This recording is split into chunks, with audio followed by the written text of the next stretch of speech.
Hello, Brother Monroe here, with hopefully the last 1930s Japanese cruiser, the Scout Cruiser, which I have not done a video on. I'm 99% sure. If I have, enjoy a second video about it. This is the same kind of towers that we've been seeing a few times. I'll go for that one.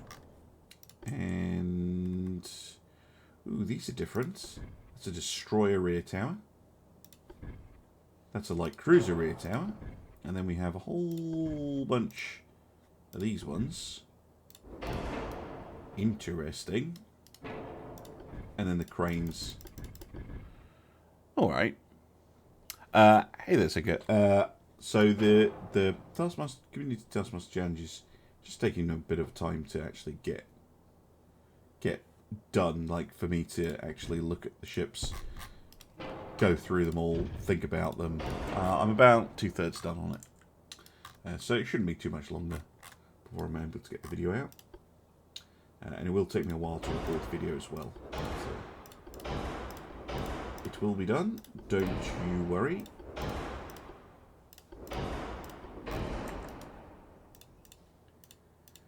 Standard setup for doing the testing. We'll go for all these things, right? This one's pretty close to 10,000 tons as well. Let's go for a. Ooh, it does actually change the size if I go to 10,000. Gonna go for the big one. Not quite. Got a little bit of smoke with that, but not with the second one. That's quite promising for how much speed we can get out of this thing.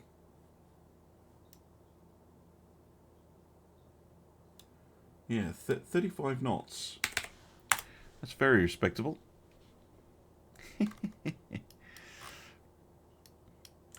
How much does Ultimate Admiral cost? I can't answer that question this week until it comes out on Steam. It is coming out on Steam. Price for Steam has not been announced.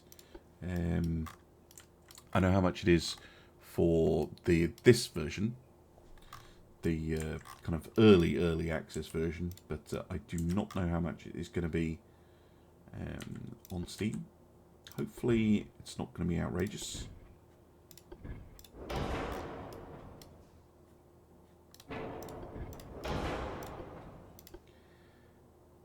I've been enjoying the 6-inch light cruisers. I think 6 inches is fine for a light cruiser. If we go in Washington, that's the biggest caliber we can fit anyway.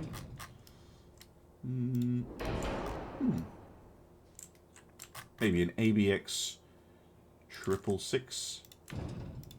It's not the heaviest of armaments, but it's not terrible. No underwaters. Get a couple of torp launchers and some secondary 2s. Really? This doesn't have any secondary slots. Would have thought it would. Okay, let's not bother with the secondary 2s then. Just a very basic ship.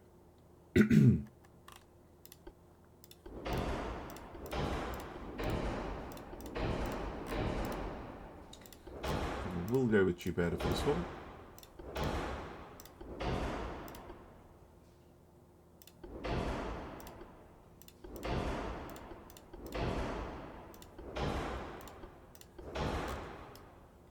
Yeah, that's looking alright. That's looking very nice, actually. Pretty much everything I would want.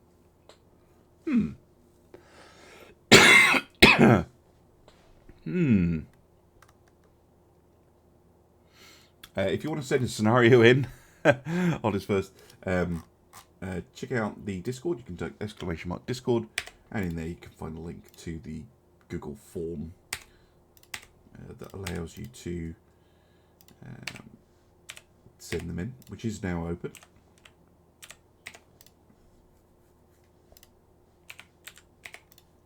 This one is not going to be max armoured.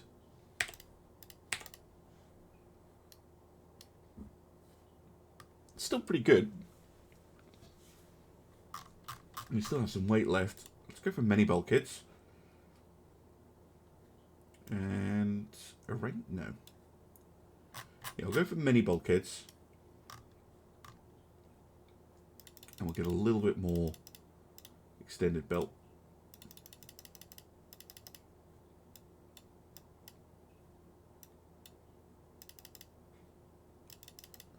Or a lot more extended belt.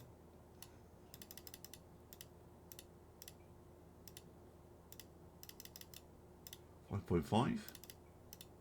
5.5, yeah, that's pretty good. And that's me pretty much at the limit. Well, there we go. Another treaty cruiser, a little bit more regular. This one, so we can get the balancing right. There we go. That's not too bad, actually. I like that. That is something similar to what I would build in the campaign. 50 million, still a little bit on the expensive side, but it's okay for a light cruiser.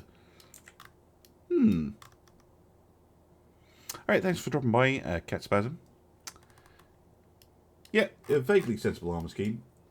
Very thick belt, and then, you know, not too much on the decks.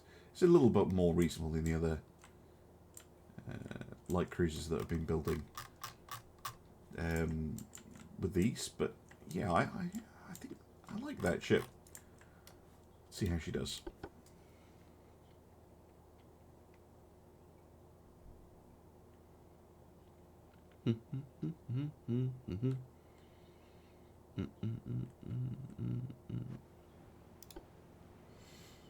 Okay. The weird rubbish the AI's been building today. Right, tops off. Let's go. Be interesting to compare her to the modern Light Cruiser 2 or whatever it is that I looked at yesterday on YouTube, or about 5 minutes ago if you're on Twitch. I much prefer this ship, looks wise.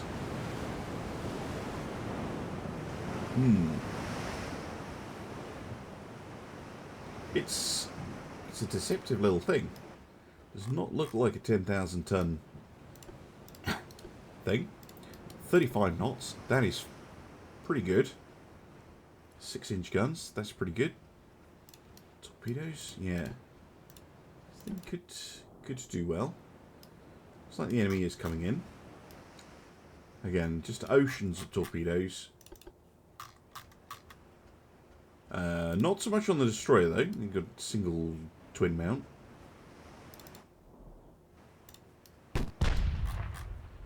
Opening up.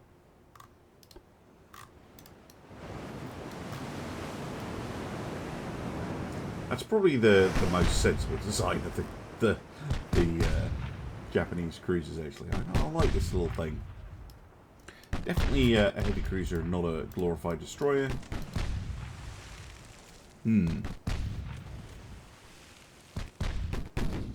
Yeah, 10,000 tons, and most of it is engine. Yep. Probably.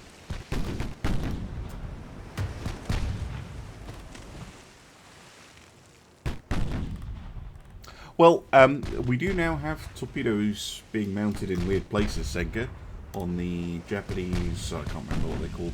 Some of the heavy cruisers. You can mount torpedoes up in the superstructure. Well, not quite the superstructure, but it's got a raised bit here. Stick them in. So we might see that. The US is definitely due some more hulls and towers. So hopefully we will get a Fletcher.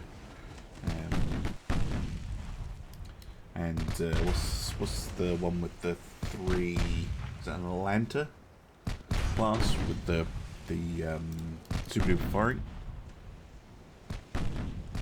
Engine is about half the cost of the ship. Yeah, well, true. I mean, most of the cost of this ship will be the fact that you do 35 knots. Definitely incorporates one. Balancing as well. Very dependent on where you put your funnel. If you put the funnel in the middle of the ship, much easier to balance the ship overall. If you move the funnel around, you'll find that it really changes the balance of your ship very fast. Well, the Dallas is about to reload and fire at me, but again, just look at that nonsense. ridiculous behaviour by the AI. And Darth just fired as well. So the destroyer's not really too much of a threat anymore. The San Diego over there is 33.5. The Dallas at 42 knots though. I'd kind of like to get some damage in while we're close to it, just to slow it down. San Diego, we can continue our torpedo dance with. Thanks, Daniel. Yeah, you just click on that link. It should invite you.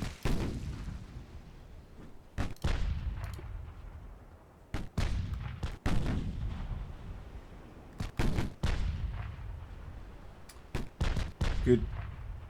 Don't have to sink the Dallas right now, but it would be nice to get enough damage in that she can't run away. We're going to manage that. Keep heading for the San Diego though. Again, AI just running away from me.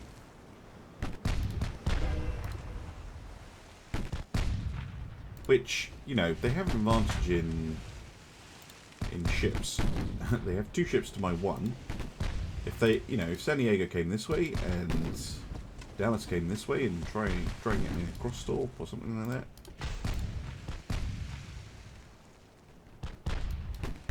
So many stern chases that you have to deal with in the campaign. Sometimes putting really thick deck armor on helps, but not always. San Diego about to fire at torpedoes again.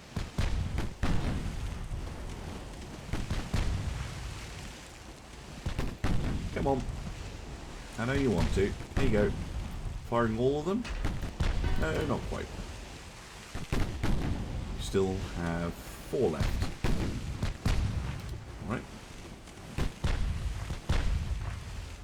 No, thank you.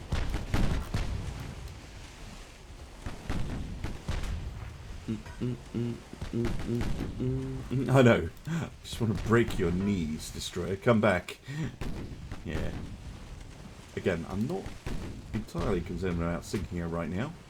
But I do want to get things like engine damage and flooding and red compartments below the waterline and stuff like that going. And I also want the San Diego to run out of those 4 remaining torpedoes. Because then we can close in and finish her off. Oh, that was a good hit on the Dallas.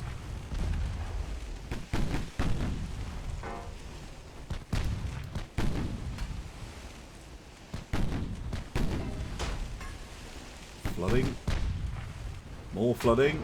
And go on. Sink. Thank you.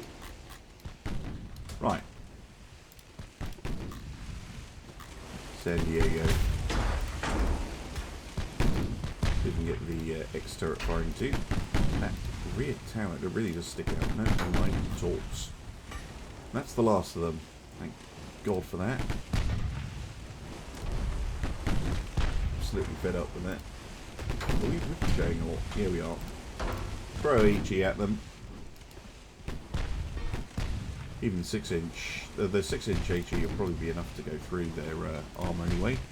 Because that is pathetic. Destroyer levels of armour.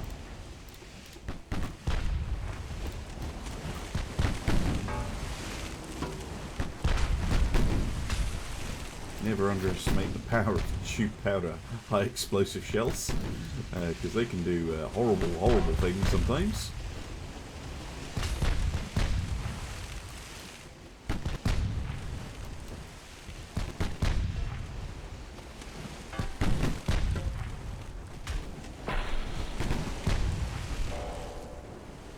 And goodbye to the San Diego.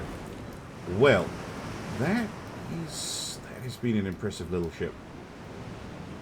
Did really well there. Just ignoring those torpedoes. Yeah, really nice. Remaining crew 100%, no losses. Well, I think we took a little bit of loss, but still, that is That is really good. Nice.